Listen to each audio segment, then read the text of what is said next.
Bonjour à tous. Je vais faire brosser un peu le portrait du cloud sur des expériences je vais avancer sur le slide, excusez-moi, sur des expériences entre 2010 et 2012 sur les grandes entreprises, sur des projets de cloud privé. Donc IBM a engagé la stratégie des outils aussi vers les clients, vers ces clouds publics ou privés pour ses clients ou en interne.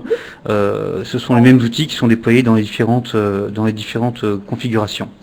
La première chose chez les clients, c'est que l'adoption du cloud est assez difficile. Comme le disait Axel, hein, il est assez compliqué en fin de compte de transformer, d'évoluer des structures internes vers du service pur. Les services IT doivent se transformer en services. C'est quelque chose qui est amorcé et qui prendra du temps. Pour avoir des gains significatifs, il faut bien entendu passer par la transformation. La transformation, c'est principalement du changement, la conduite de changement. Donc il est évident que toutes ces différentes étapes nécessitent du temps, nécessitent des engagements forts à tous les niveaux. On verra par la suite justement entre les engagements entre les couches infrastructures et les couches plateformes où on a des couches différentes dans l'entreprise qui nécessitent en fin de compte des synchronisations et des évolutions fortes des process.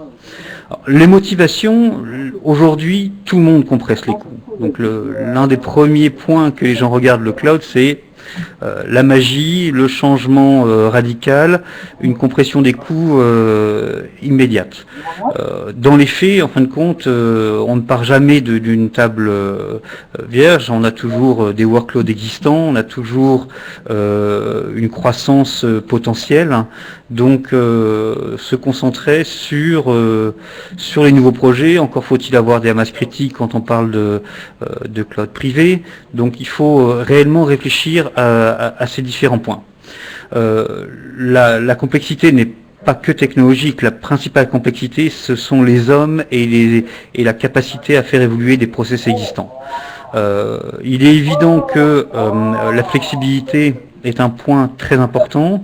On peut voir le time to market dans certains secteurs, sur assurance, banque ou autres, où lorsque l'on est sur des temps de développement et déployer des environnements de test qui ont à avoir une vélocité très importante en termes de recyclage, lorsqu'on a des délais qui sont de 4-5 semaines, d'une façon optimiste, ça veut dire que ça peut être beaucoup plus, cette flexibilité est très importante.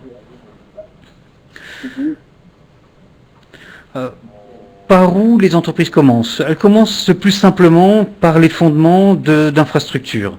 On retrouve dans les grandes entreprises des structurations avec des architectures d'infrastructures, des architectures de middleware, des architectures applicatives. Et il est bien évident, lorsque l'on travaille sur le sujet du cloud, on retrouve les mêmes structures, les mêmes interlocuteurs. Donc il est très important que chaque niveau soit modélisé dans ses process. La difficulté que j'ai pu rencontrer il y a 3-4 ans dans des expériences, c'est que le premier travers est de reproduire l'existant.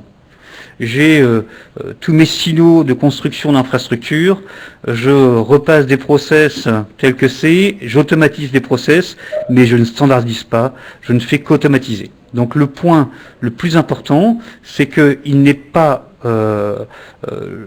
l'unicité du cloud n'est pas en fin de compte uniquement d'automatiser, il est très important de profiter pour standardiser, industrialiser. On est dans une logique industrielle et l'industrialisation passe par la standardisation.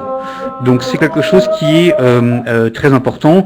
Alors il est évident que aujourd'hui beaucoup disent la couche IaaS est quelque chose qui n'est pas difficile, mais la capacité à livrer des environnements aux métiers, des environnements aux développeurs d'une façon simple et efficace dans un délai rapide n'est pas là. Ça veut dire que peu d'entreprises ont réussi à arriver à cette maturité.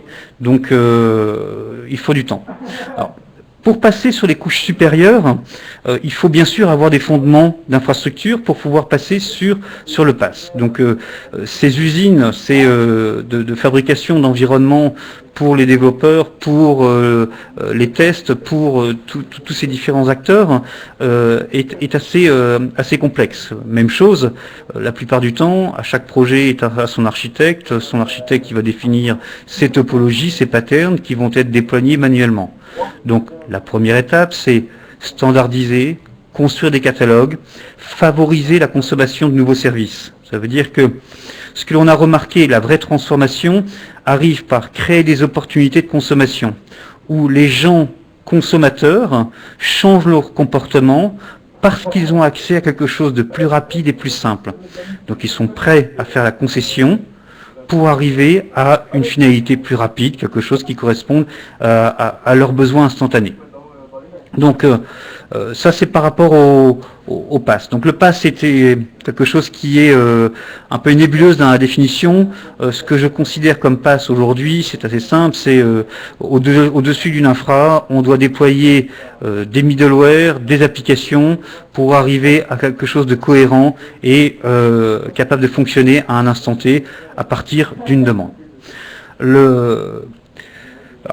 Par rapport à l'évolution et la conciliation qui peut exister entre les clouds publics et privés, le point très important, c'est que tout client, tout prospect a un